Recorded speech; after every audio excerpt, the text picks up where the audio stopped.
আসসালামু আলাইকুম। আশা করি সবাই ভালো আছেন। আজকের ভিডিওতে আমি দেখাবো ঢাকা থেকে কুষ্টিয়া যেতে পদ্মা ব্রিজের অপরূপ সৌন্দর্য।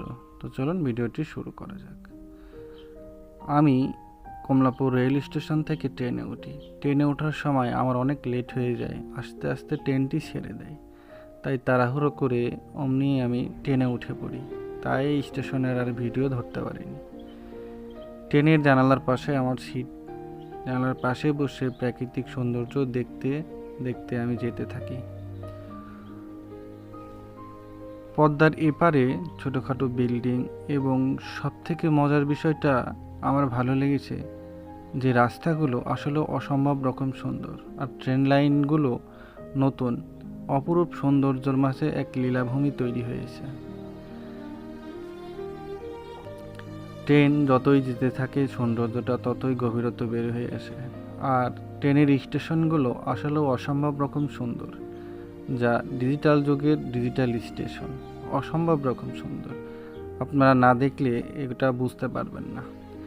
ট্রেন যেতেই থাকে যেতেই থাকে, যেতে যেতে ট্রেনের থেকে ট্রেনের বাহিরের সৌন্দর্যটা আমাকে বেশি বিমোহিত করেছে।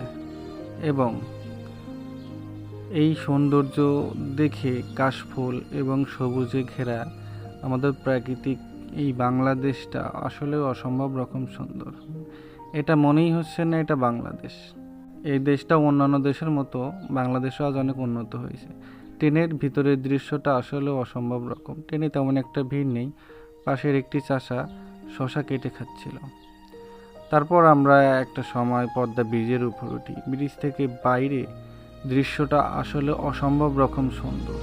এত বড় ব্রিজ, অসাধারণ। নদীতে ভরা পানি, এত দ্রুত গতিতে ট্রেনটি ছুটে চলছিল, যা অবিশ্বাস্য। আপনাদের সবাইকে এভাবে ট্রেনে যাত্রার জন্য আমন্ত্রণ রইল। ট্রেনটি যখন ব্রিজের উপর ওঠে, ব্রিজটি তখন এত বিকট আওয়াজ হয় যা অনেকের সমস্যা হতে পারে। কেননা ব্রিজের উপর যখন ট্রেন যায় তখন আসলেও অনেক শব্দ, বিকট শব্দ গঠিত হয়, যা অনেকের মানুষের কানের প্রবলেম হতে পারে। অতিরিক্ত নয়েজ আমাদের জন্য অনেক ক্ষতিকারক। তারপর ব্রিজ থেকে নেমে যে রাস্তাগুলো আমি দেখতে পারলাম, ওয়াও, একদম মনে হচ্ছে থাইল্যান্ড অথবা সুইজারল্যান্ডের মতো। আমাদের দেশটা এতটা উন্নত হয়েছে তা অবিশ্বাস্য রকম, যা ভাবার বিষয়। প্রাকৃতিক সৌন্দর্য মন্দিরটা আমার এই দেশ। তো চলুন এই পর্যন্তই। পরবর্তী ভিডিও পেতে চ্যানেলটি সাবস্ক্রাইব করে পাশেই থাকুন। ধন্যবাদ সবাইকে। সবাই ভালো থাকবেন ও সুস্থ থাকবেন।